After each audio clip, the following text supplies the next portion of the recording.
Hello everyone, returning and new.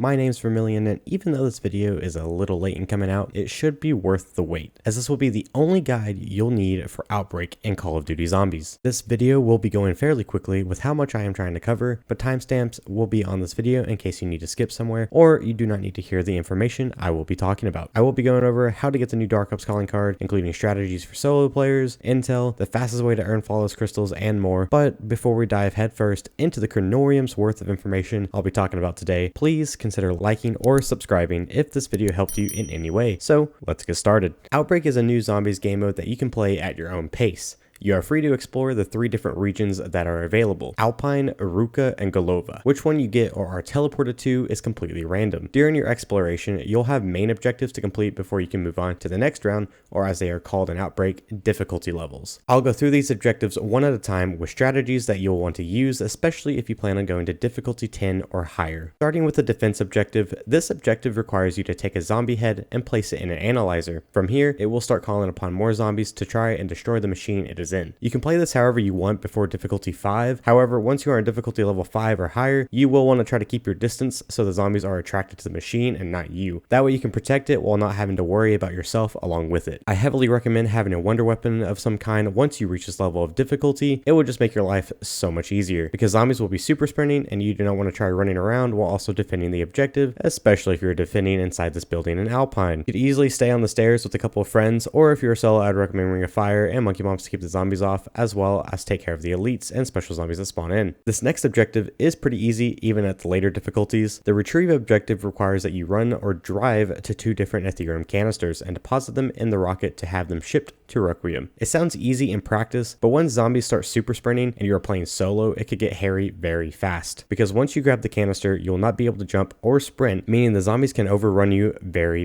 quickly. Luckily, Treyarch gave players the ability to stun or kill zombies using the temporary field upgrade you get, which sends a shockwave around you. This field upgrade can be recharged within just a few kills as well. To make your life easier, I would suggest getting a vehicle and driving to and from the canister and deposit them that way. Not only does it save time, but it is fairly safe so long as there are no Tempest zombies around to EMP the car. Escort, one of the longer and more difficult objectives, especially in solo at later difficulties. You will have to escort a Requiem rover over to different Dark Aether portals that appear on the map. Typically, during the first escort, it will be slow and steady. In later rounds though, I suggest grabbing a death machine or cruise missile to deal with the hordes of enemies that spawn in. In solo, this is a must if you do not have a ray gun or a legendary shotgun that can kill zombies in one shot. The later rounds of Escort will be a lot more chaotic in terms of enemy types, as well as the fact that the rover will get sent flying across the map. Once you get a rhythm down, you should be okay though. Continuing, Holdout is an objective that transports you to the Dark Aether for you to hold out in a small room, very reminiscent of a Nocturne Taunton survival. You will need to survive the timer with continuous zombies coming after you. If you are playing with friends, I would recommend finding a spot to camp in the room with ray guns and ray Ks, as the ray K can slow enemies and the ray gun can kill fairly quickly. I would also suggest stacking Ring of Fires just to up the damage a little bit. If you are in this tiny 2-floor building, I would recommend camping the kitchen, as the zombies only come from one place. If you are in the bathhouse, I would stay near this door and camp. And lastly, the small offices. To camp in here, you will want to have a friend watch this window and have the other players focus on the main door. If you are in solo, I would heavily recommend a sentry turret to help out, as well as entering the holdout with monkey bombs and brain rot. Brain rot will help kill zombies, especially if it is at tier 5 and you can turn a mimic or a mangler. A sentry turret can buy about half a minute of camping by placing it at the window and a monkey bomb to distract. Ring of Fire also helps. Solo players will just have to be more aware in this objective at later rounds. And lastly, our 5th and final objective, it's a high value target kill. This one is kind of self-explanatory. If you have a very high damaging weapon, you will most likely never need to worry about this. While the HVT has high health, it has phases that you can easily clear by using a shotgun in early game or a ray gun later down the road. There's nothing special about this objective, just run around if you start getting overwhelmed and you'll be set. Once you have completed the main objective on the difficulty level you are on, you will see a beacon that spawns in, as well as gain a set amount of points that scales up depending on the difficulty. By heading over to the beacon and activating it, you will be granted access to Pack Punch, Wonder Fizz, a crafting bench, and a armory station. This is in prep for you to either continue the waves or exfil. However, I wouldn't recommend exfilling unless you have at least reached wave 4, since you will not earn your first flawless Aetherium crystal until finishing that wave. wave 4. Now that you have beaten the wave, you may proceed or you can explore the map even further. And while exploring the map, you may also find marked side objectives for you to do. I'm going to list these off in detail, starting with the dragon rockets. Dragon rockets are marked on the map by this icon. After interacting with them, you will notice a large ring of fire that appears in front of the rocket. From here, you will need to kill zombies inside the ring of fire, and you will notice that the dragon head will start eating them for energy. You'll notice as well the canisters on each side filling up with aetherium. Depending on how much you fill these canisters will determine what type of crate you will get. I've never finished below half,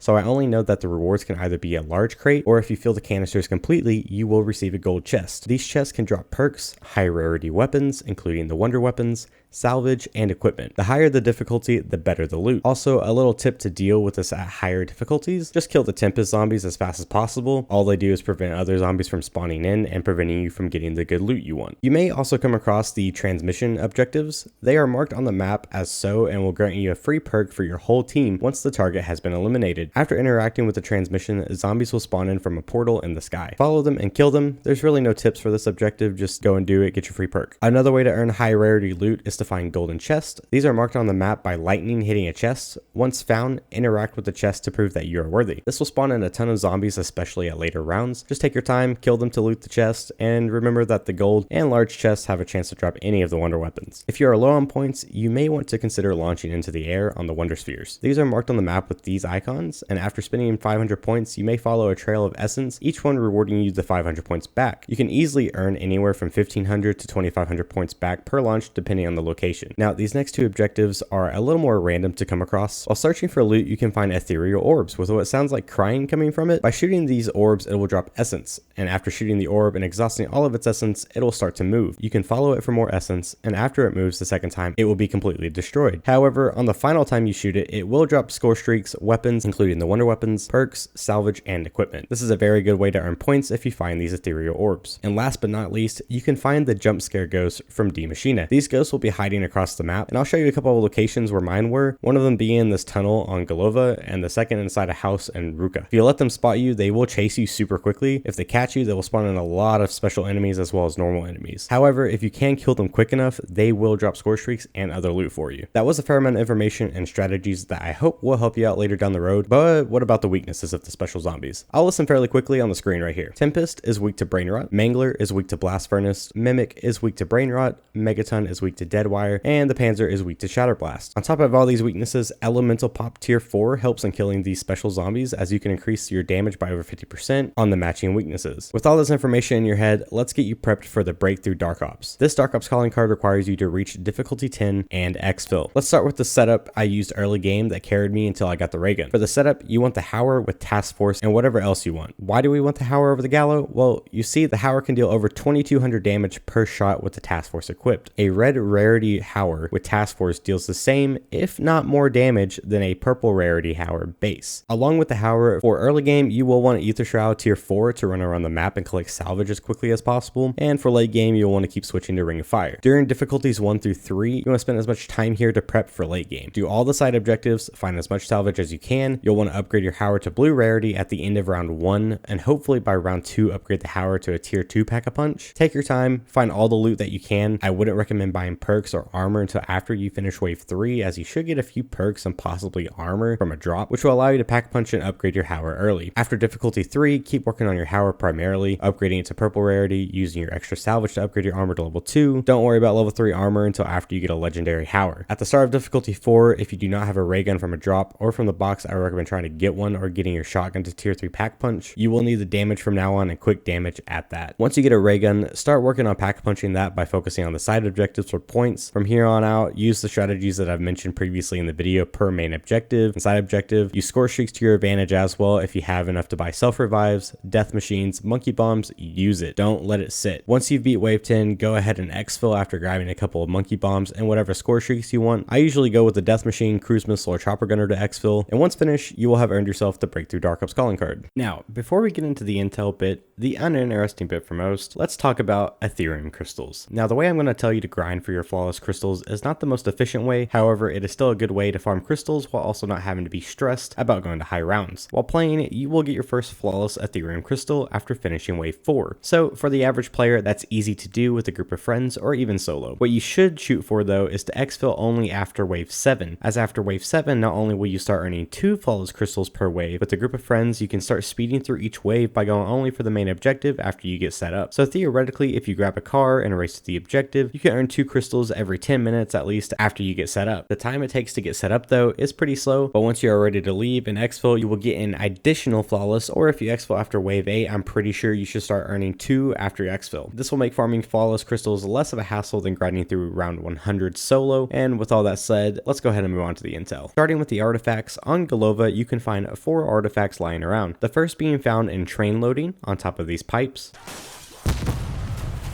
Right. The second can be found inside of this building in Lower East Town on the bottom floor. There it is. Okay. The third can be found on the top of the church by jumping to the sledge and making your way around. This is a really pretty bell. It does. He's trying to be humble about it. And the final artifact on Golova can be found in the industrial park all the way at the end of this road. I'm taking mad damage. Continuing on Ruka, there are a total of 4 that can be found here. Kravchenko's knife can be found in this tower at missile silos. Are we getting At the burnt forest, specifically here on the map, you can find the aetherium crystal shard.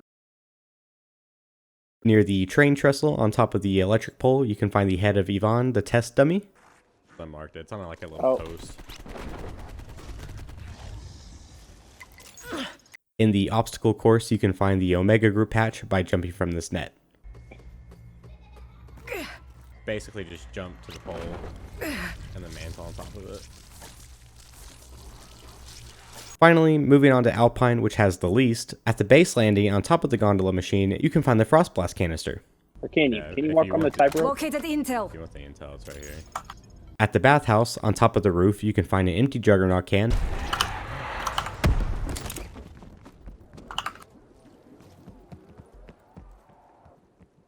Located intel.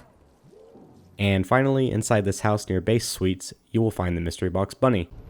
Makes sense. Well, Some a Coloradian, some a pothead. I still need a gun. Got some intel here. That's 11 of the total 12 you need for all the Outbreak artifacts. However, the final one you most likely already have, as you unlock it by doing the defense step after picking up the head.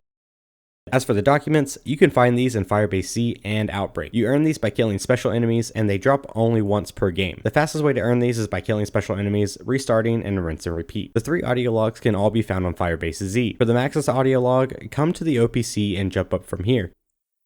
For the Requiem audio log, come over to Rocky Defense and look up from here. You will have to shoot this intel for it to drop. And the final Omega audio log can be found inside the scientist quarters underneath this bed. While getting these audio logs, you can grab new transmissions as well. Keep in mind, you may only grab 1 transmission from each of these per game. For Requiem, go to the data center and it will be upstairs on this desk. For Omega, go to Peck's quarters and interact with this radio. And for Maxis, while still bugged, can be found at the Rocky Defense. And finally, for the Dark Aether intel, all you have to do is play Firebase Z or Outbreak and do the trials on the respective maps to earn all of the Dark Aether intel. And with all that said, I think that pretty much covers everything for Outbreak and Season 2 intel overall. If you guys enjoyed this video and stuck to the end, show some love by liking this video, or even better, subscribing. This video took some time to make, and I hope it does help everyone, but as for me, I'll be continuing the Call of Duty grind.